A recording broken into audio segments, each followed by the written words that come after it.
Hello, Petal. How are you doing? How are things? Look at this. Another chapter within 4 days. So it's the third day, so I'm quite chuffed with that. Chugging along, trying to get back to the usual way of doing things. Getting there. Or something. How are things going for you?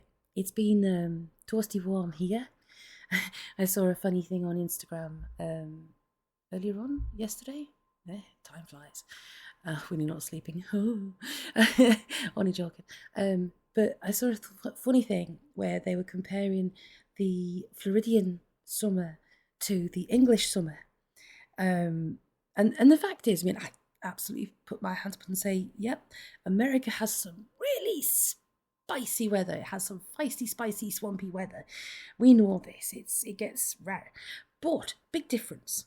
America is this huffing great big huge country, and we're on a teeny tiny little island between the northern polar ice caps and the southern Gulf Stream. So you've got the red hot down the bottom, you've got the freezing cold at the top, and in the middle is a little bit of a for want of a better description. But the way they were going off on it, I mean, to be perfectly fair, the lass that made this video, she was a bit like meh. And the guy that was responding was like, nah, you know. And then everyone in the comments was like being really mean about European people. I was like, hold on, hello, chill. Yeah. That was enough internet for me for that day. So yes, anyway, I have a Xena next to me today. She's looming. The dog is downstairs, but Xena's looming, so if there's any interruptions, it's probably going to be her sneaking around, finding the best place to lay down. I can clear this whole desk. It's an L-shaped desk. L-shaped. It's got 2 monitors on it. It's got like 2 keyboards that go under 2 stands, right? I can clear this whole desk, and she wants to be laying on the keyboard that I'm using. She is cat, and she is mighty, for she will lay on whatever has my most attention. Thank you very much to the bear for quoting that one. Well, not she is cat, she is mighty, but definitely pointing out about how they have to be laid on where they most attention is. And we love them for it because they are beautiful and they go. I don't know where my brain is today. So, as ever, if you can leave a like, hit the notifications bell, share, subscribe, whichever you prefer to do, that'd be absolutely tickety-boo and awesome. And most of all, please let me know how you're doing. I'm very grateful to everybody that's reached out and said hello and let me know how things are. It means a lot, and I do appreciate you all. It's always good to come back and have a little nip-a-napper, nip-nap. What the frick am I talking about? I haven't had enough tea today, that's what it is. So, shall we get on with chapter 7 of Another Fine Myth by the wonderful Mr. Robert Aspirin? Is there anything in the universe more beautiful and protective than the simple complexity of a spider's web? Charlotte. Narrator's note, I've got to start it early, but I actually narrated the whole of Charlotte's Web, and it's a voice I have in my head, ingrained in my head, and I absolutely love it. So I'm really glad that quote was there. Oh, that made me so happy. And also, Dee Criddle, thank you very much for the very, very cool piece of information about the fact that Robert Aspirin used to really search for all of these different quotes to put into his books, but then they began to take over, and they would actually spend more time, searching for the quotes and actually writing. So, and he'd basically let them write themselves. So that's actually really interesting piece of information. But I digress. Let's do it. I closed my eyes for concentration. This was more difficult than drawing energies from the force line directly into my body. I pointed a finger for focus, pointing at a spot some 5 yards distant from me. The idea of drawing energies from a distant location and controlling them would have seemed impossible to me until Oz pointed out it was the same as the candle lighting exercise I had already mastered. Now it did not seem impossible, merely difficult. Confidently, I narrowed my concentration, and in my mind's eye saw gleaming blue light appear at the designated point. Without breaking my concentration, I moved my finger overhead in a slow arc. The light followed the lead, etching a glowing blue trail in the air behind it. As it touched the ground again, or where I sensed the ground to be, I moved my finger again, moving the light into the second arc of the protective pentagram. It occurred to me that what I was doing was not unlike forming the normal flat pentagram Garkin had used at the Hot. The only difference being that instead of being inscribed on the floor, this was etched overhead with its points dipping downward to touch the earth. It was more an umbrella than a border. The other major difference, I thought as I completed the task, was that I was doing it. Me, Skeeve. What I'd once watched with awe, I was now performing as a routine. I touched the light down in its original place, completing the pentagram. Quietly pleased, I stood for a moment, eyes closed, studying the glowing blue lines etched in my mind's eye. "Terrific, kid," came Aahz's voice. Now, what say you damp it down a bit before we draw every peasant and demon hunter in the country?" Surprised, I opened my eyes. The pentagram was still there, not imagined in my mind, but actually glowing overhead. Its cold blue light gave an eerie illumination to the scene that negated the warmth of our little campfire. Oh, sorry, Aahz. I quickly eased my control on the energy and watched as the lines of the pentagram faded to invisibility. They were still there. I could feel their presence in the night air above me. Now, however, they could not be seen by normal vision. More for the joy of it than out of any lack of confidence, I closed my eyes again and looked at them. They glowed there in shimmering beauty, a cooler, reassuring presence to counter the impatience of the red-gold glow of the force-line spear pointing doggedly toward tomorrow's path. "Sit down, kid, and finish your lizard bird." We were out of the forest proper now, but despite the presence of the nearby road, game was still plentiful and fell ready victim to my snares. Aahz still refused to join me in the meals, insisting alcohol was the only thing in this dimension worth consuming, but I dined frequently and royally. You know, kid, I said, you know, kid," he said, looking up from his endless sword sharpening. "You're really coming along pretty well with your studies." "What do you mean?" I mumbled through a bone, hoping he would elaborate. "You're a lot more confident with your magic. You'd better watch your controls, though. You had enough energy in that pentagram to fry anything that bumped against it. I said it would have fried anything that you had bumped against it." I guess I'm still a bit worried about the assassins. "Relax, kid. It's been 3 days since we set 'em up in that ambush of Quigley's. Even if he didn't stop 'em, they'd never catch up with us now." Did I really summon up that much power? I urged, eager for praise. "Unless you're actually engaged in magical battle. Words are used as a warning signal only. If you put too much of that energy into them, it can have 2 potentially bad side effects. First, you can draw unnecessary attention to yourself. Unnecessary attention to yourself by jarring or burning an innocent bystander who blunders into it.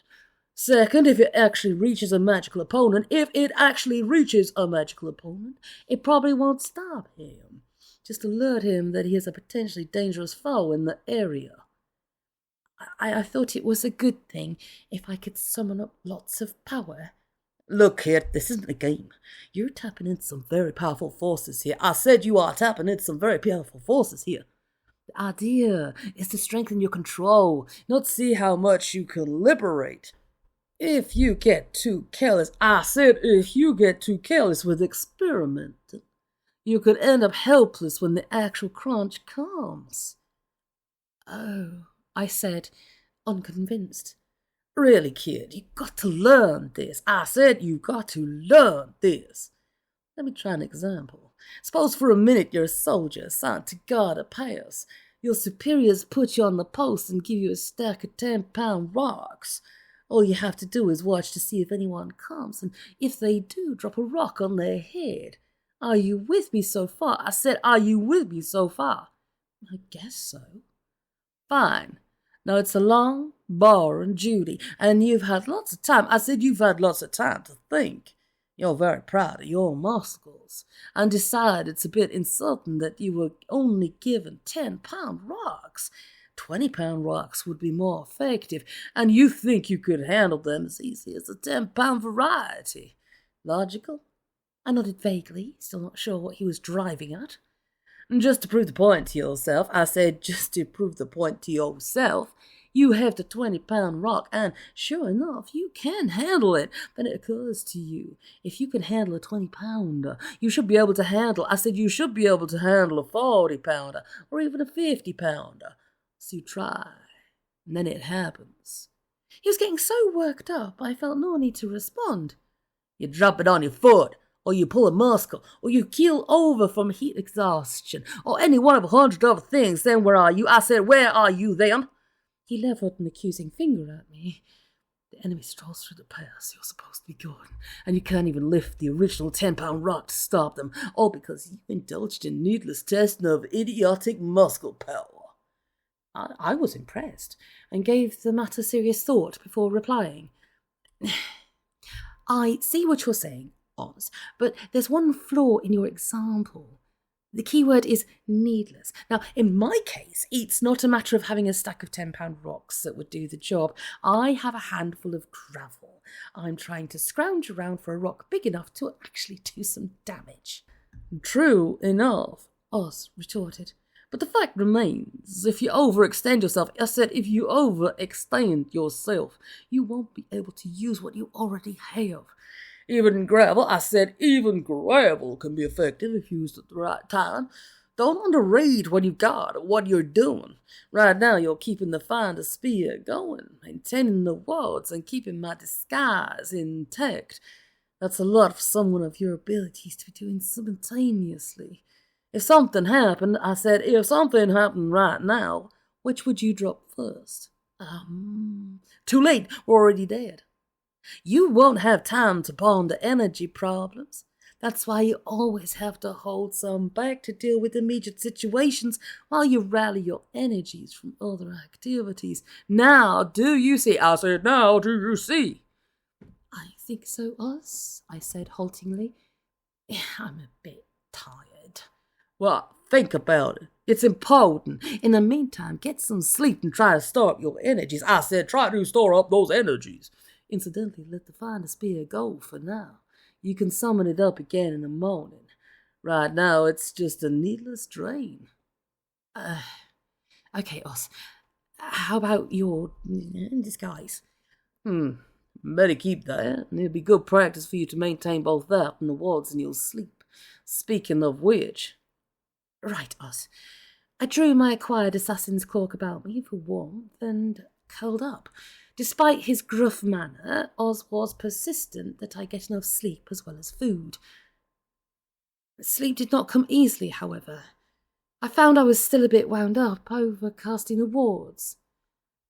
Aahz? Yeah, kid? How would you say my powers right now stack up against the devils? What devils? The assassins that were following us. I keep telling you, kid. I said, I keep telling you, kid. Those weren't devils, those were imps. What's the difference? I told you before, imps are from Impa and devils are from David. I finished for him. But what does that mean? I mean, are their powers different or something? You better believe it, kid. I said you better believe it. Aahz snorted. Devils are some of the meanest characters you'd ever not want to tangle with. They're some of the most feared and respected characters in the dimensions. Are they warriors? Mercenaries? Aahz shook his head. Worse, he answered. They're merchants. Narrator's note, salesmen. Hate them. Sales department, salesmen. I can't even. I actually tried sales once, and what really got me about it most of all was that my numbers were exactly the same as the top salesman, right? But I was actually getting on the thing of like, oh no, you need to sell higher value packages. I'm like, well, the people don't need higher value packages. Like, I'm saying them what they want, and my cancellation rate is literally 0, and his is like 50%. Why am I the one that's not doing the right? Anyway, it was just too competitive. I cannot be on with competitive, aggressive people. It just, they ick. Give me the ick. Worse, he answered. They're merchants. Merchants? Don't sneer, kid. Maybe merchants is too sedate a phrase to describe them. Traders supreme is more like it. Tell me more, Aahz. Well, history was never my forte, but as near as I can tell, at one time the entire dimension Deva faced economic ruin. The land suffered a plague that affected the elements. Fish could not live in its oceans. Plants could not grow in the soil. Those plants that did grow were twisted and changed and poisoned the animals. The dimension was no longer able to support the life of its citizenry. I lay, staring up at the stars as Aahz continued his tale. Dimension travel, once a frivolous pastime, now became the key to survival. Many left Deva, migrating singly or in groups to other dimensions. Their tales of their barren, miserable homeland served as a prototype for many religious groups' concept of an afterworld of evil souls. The ones who stayed, however, the ones who stayed, decided to use the power of dimension travel in a different way.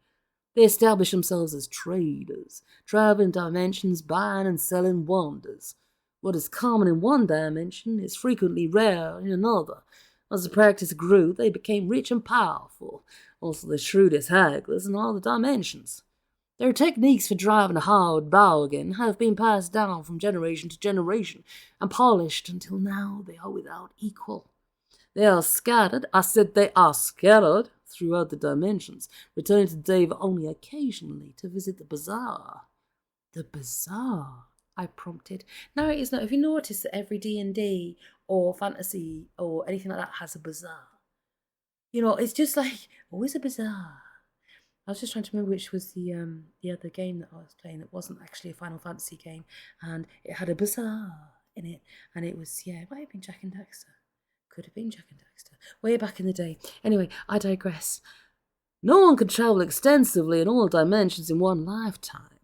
The bazaar on Deva is the place that Devils meet to trade with each other.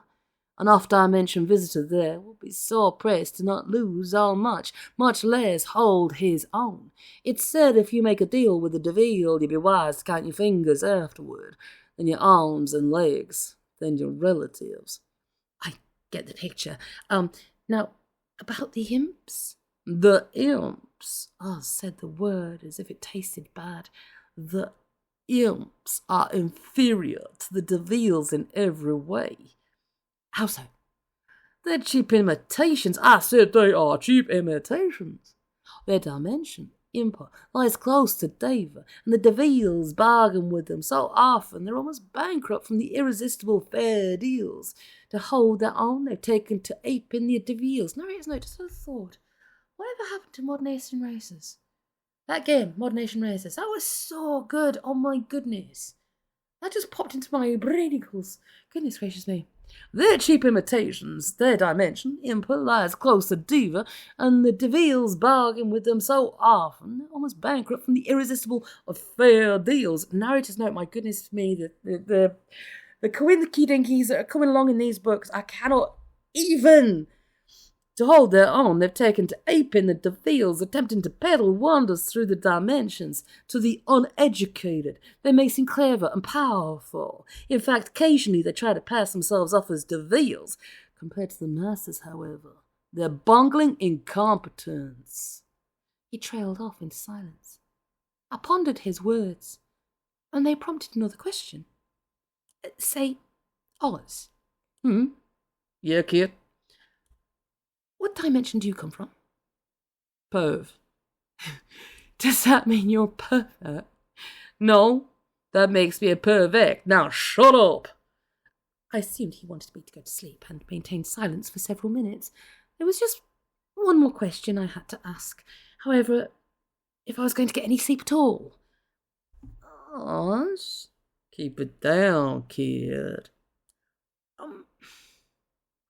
What dimension is this? This is Claire, kid. Now, for the last time, shut up. What does that make me, Aahz? There was no answer. Aahz. I rolled over to look at him. He was staring out into the darkness and listening intently. What is it? I think we've got company, kid. As if in response to his words, I felt a tremor in the wards as something came through. I bounded to my feet as 2 fingers appeared at the edge of the firelight. The light was dimming, but it was sufficient to reveal the fact that both figures were wearing the hooded cloaks of assassins, and the gold sight was out. Dun dun dun! So refreshing.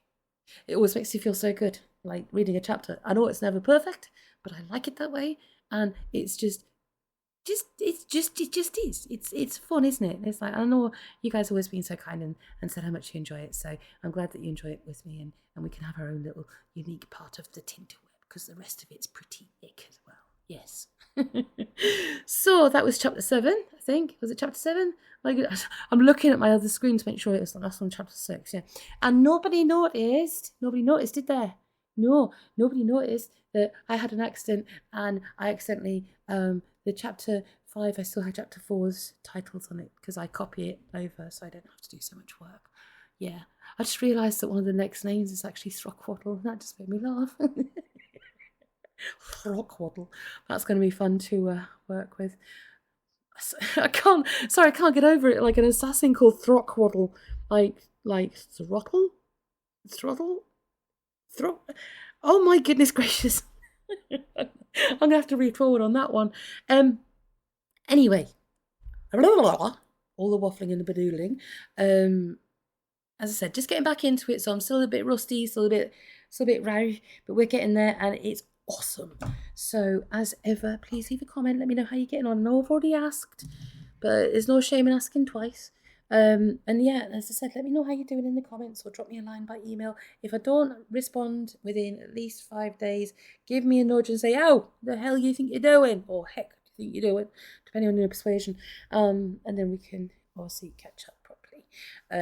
Yeah, so basically I'm just revving the engines up. So they were at pretty much a dead stop. So now they're kind of like puttering along at putt-putt speed. Not putt-putt golf, but like as in putt-putt engine. You know, it's like little, was it Charabang vehicles?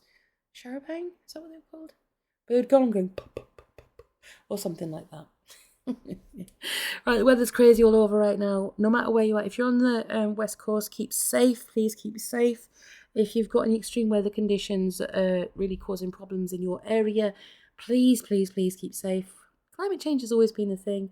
And now we're able to record it. We understand it a lot better, and we need to support our friends in the Met Office as often as and as well as possible. If you're interested in weather, and I love clouds, for years and years I've actually been a member of the Cloud Watching Society, and it's just a little society, and it's kind of like all about cloud formations, and it's just nice, and it's just got a ridiculously low subscription, same as the Butterfly Society. Just kind of like helps them along a bit with what they're doing. But I digress. If you are interested in the movements of clouds and weather and all that sort of thing, and this is not sponsored, by the way, this is just something I'm interested in. I think it's called Meteo Blue, METEOBLUE. You can actually watch satellite imagery of weather formations throughout the world. And it's one of the most fascinating things. And you can actually watch the build-up and dissipation of all the different weather systems across the world, and it's stunning, especially when you kind of like, especially with like kind of the heat and also the wind speeds as well, you know, and rain as well. So it's kind of like just literally all the different weather systems, and it's literally, I can be mesmerised. I have my audiobook on in the corner, mesmerised watching that one. Bish bash bosh. Now, I will say one thing. I'm going on another tangent because I'm all over the place at the moment, and I should have written notes, but I didn't because I'm silly. So I'm listening to a really good arc right now, and it's called The Porcelain Menagerie, and it's by Gillian Forsberg, and it's brilliant. Keep your eye out for it. It's basically based in the 1700s, Dresden, Germany, and this person is a craftsman. Basically starts off with his father, his brother, and himself. His brother is suffered debilitating disability through a trauma at birth where their mother passed away. And unfortunately, when he goes off to become an apprentice, the older brother, the younger brother becomes unfortunately ill and passes on. So basically the father's left, the father is a preacher, sort of like a parson sort of thing, and he's actually left to guard over the graves in his graveyard, because it's the time of the grave robbers who do all the sort of like thing for Bibbidi Bob, who do all the sort of like medical research and all that sort of stuff. Anyway, so the older brother goes off, Bibbidi Bob, and he goes to become an apprentice to a craftsman. The craftsman works for the king. He makes some medals. The apprentice like kind of does a bit of extra work. The king's like, oh, that's rather fancy. You've done a really good job there.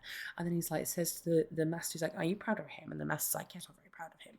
And then basically this older brother becomes part of the king's court not part of the king's court. He has to make this porcelain menagerie of all animals for the king. And that's how far I've got to with it. But it's kind of like there's some really quirky characters in it. And it is very storyline heavy, but I'm quite enjoying it because it's just different, you know. I do actually look at a lot of Aahz advanced reader copies, which is something I actually have let lapse since obviously everything went a bit wrong, as you guys know. It's been a pretty awful year, but it's nice to be getting back into it again. And if ever you want to support authors and all that sort of thing, and look at advanced reader copies, advanced listener copies, you know, and just basically have a look at what's out there. NetGalley is really good for that, and that's really cool. And again, I'm not sponsored at all. I'm not sponsored. I just basically just like to share what I enjoy. Yeah. Yay! And also the other thing I'm doing at the moment is I have now gone on to learning Swedish. So we're pretty competent with Norwegian now. Now it's on to Swedish. They're not so different whilst having marked differences. Now I'm going to stop babbling along because I'm realising I'm talking far too much today. I've got to save a little bit for next time, my goodness gracious. But please take it easy. If it's too hot, please hydrate. Stay in the shade. Don't go out between 11 a.m. and 2 p.m. because that's when the UV is at its highest. But also look out for the UV rates. I know that's a silly thing to look at, but trust me. Trust me. If it's too cold, please wrap up warm and have a nice hot cuppa of a beverage of your choosing. But most of all, man, lovely, lovely beans. Stay safe. I'll talk to you soon. And if you're really listening and you're still listening, I'm really sorry for the really quick sign off, but I thought I was talking too much, so I thought best shush. And note to self, don't drink coffee before you record anything. Just saying. Bye bye.